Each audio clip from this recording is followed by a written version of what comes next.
Uwian na naman guys, uwian na. Nabot na naman ng ulan.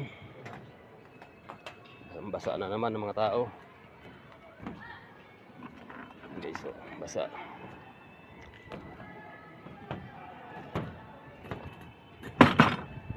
Nanap mo?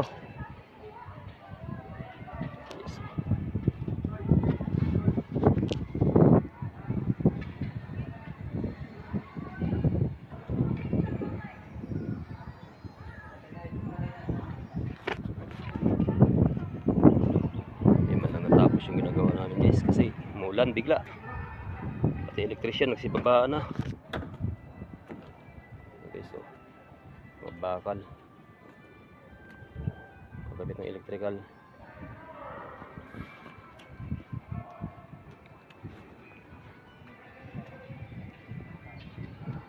Yan, 2 labor, mga taga Bulalakaw.